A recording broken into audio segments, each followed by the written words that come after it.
शैलजा किचनमध्ये आपलं स्वागत आहे. आता सध्या आंब्याचा सीझन सुरू झाला आहे, त्यामुळे आंब्याचे कैरीचे वेगवेगळे पदार्थ आपण नेहमी बघत असतो, करून खात असतो, सरबत पण पीत असतो.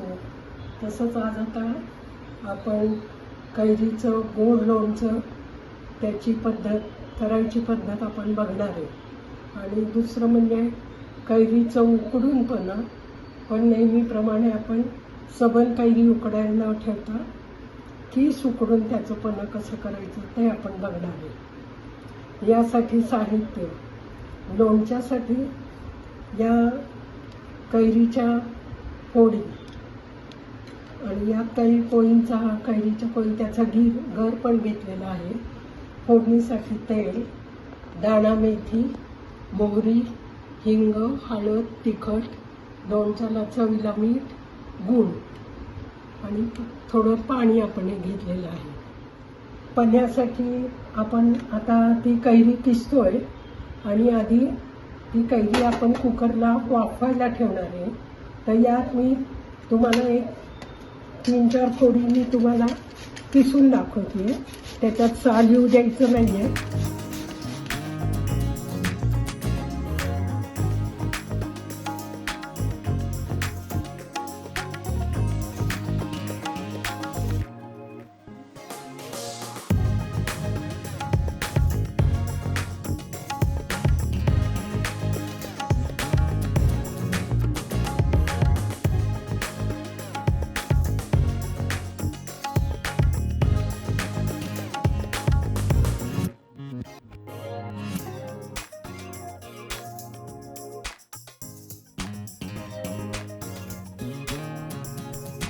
कैरीचा पीस छोट्या भांड्यात घातल्यावर याच्यावर आपल्याला थोडंसं पाणी घालायचं आहे, शिट्ट्या होण्यापुरतं किंवा शिजण्यापुरतं.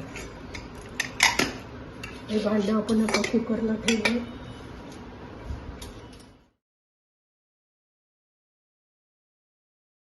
आता त्या कुकरच्या शिट्ट्या होईपर्यंत आपण इकडे हे कैरीचं गोड लोणचं चालू करतो.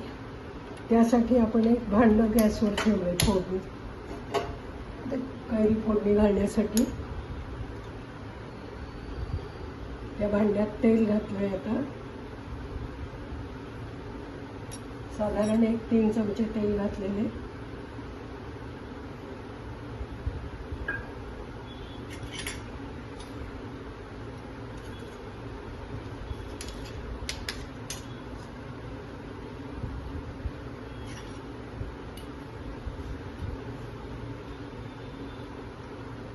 तेल आता तापत आलेलं आहे. यात आपण 2-4 दाणे मोहरी टाकून बघतो.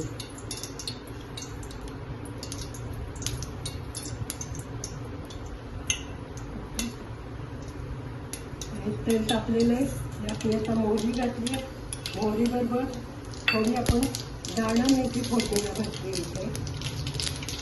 हे दोन्ही फुटत आलं की गॅस बारीक करायचा आहे. फोडणी थोडासा हिंग टाकायची, हळद टाकायची. आपण 1 चमचाभर हळद टाकली आणि आता त्या फोडणीवर आपण कैरी टाकायची.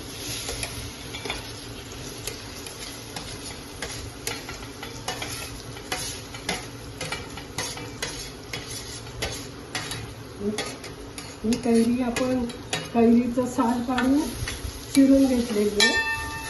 तसंच कैरीच्या त्या बाजूच्या फोडी काढल्यावर पोळीला गर असतो, तो गरसुद्धा काढून त्याचे तुकडे करून आपण यात घातलेले.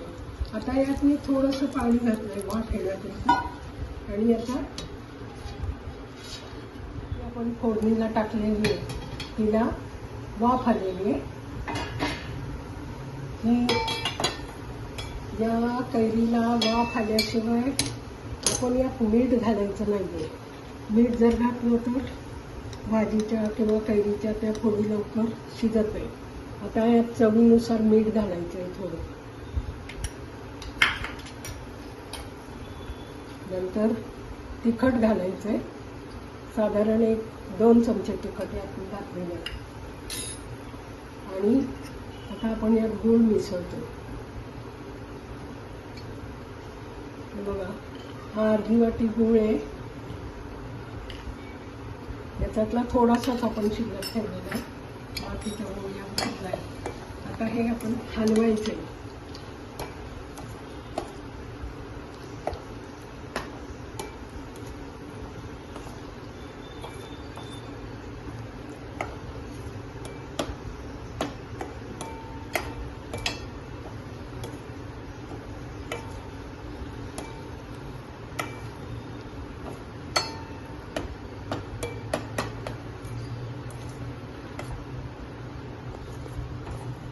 बारीक गॅसवर हे ठेवलेलं आहे आणि हे आता हळूहळू हलवायचं आहे आपण.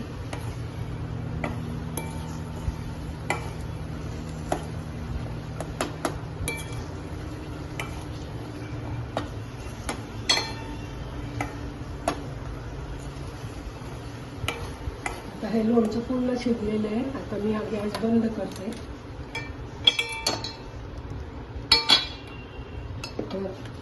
हे लाल पिवळट रंगाचं लोणचं तुम्ही बघू शकता. याची चव तिखट, आंबट, गोड अशी छान चवचटकदार चव येते याची. कैरीचा किस आपण शिजवून घेतलेला आहे, त्या शिजवून आता झाकण काढलेलं आहे. हे भाजून मी दाल काढलंय. आता किस थोडा थंड होतोय. याचं साहित्य चवी, यात मीठ घालायचं चवीपुरतं, गूळ आहे आणि थोडे वेलदोडे. तर आता तो किस बारीक होईपर्यंत आपण वेलदोडे सोडू.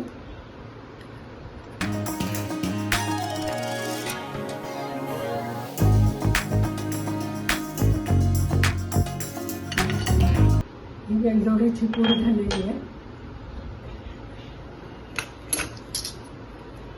आता ही कैरी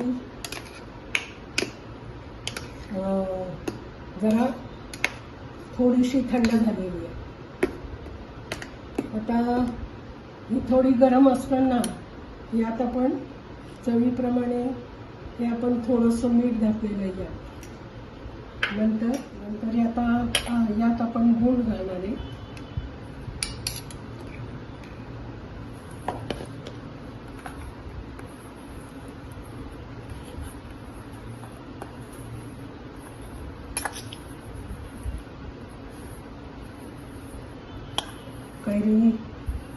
कैरीची चव आंबट असल्याने पण्यासाठी गूळ जास्त घालावा लागतो. आणि ही आपण आता वेलदोड्याची पावडर याच्यावर थोडीशी घातलेली. आता हे सगळं आपण मिक्स करायचं.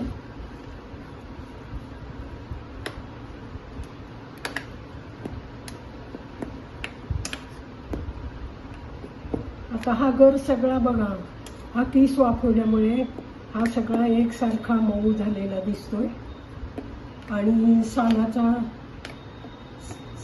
गर काढा, पोळीचा गर काढा, हा खटाटोप करावा लागत नाही. फक्त सुरुवातीला आपल्याला खापा करून कैरी किसून घ्यायला लागते. आणि वाफवल्यावर हे थोडंसं गरम असताना आपण यात गूळ घातला आहे, त्यामुळे तो यात पटकन विरघळतो.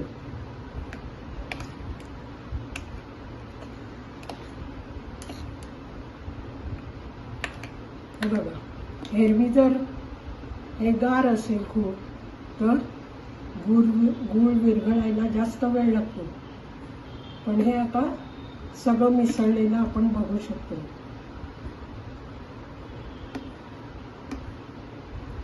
आता अशा प्रकारे हा गर, कैरीचा गर, गूळ, मीठ, वेलदोडा हे सगळं साहित्य मिसळून हे दाटपण हे असं जर तुम्ही एका बरणीत घालून जर फ्रीजला ठेवलं तर ते बरेच दिवस वापरता येतं आपल्याला. त्याचा पण्यासाठी उपयोग होतो.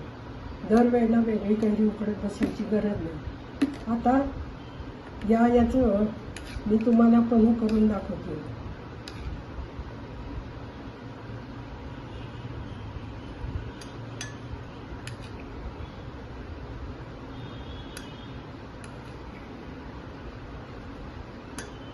मी माठातलं गार पाणी घातलेलं आहे.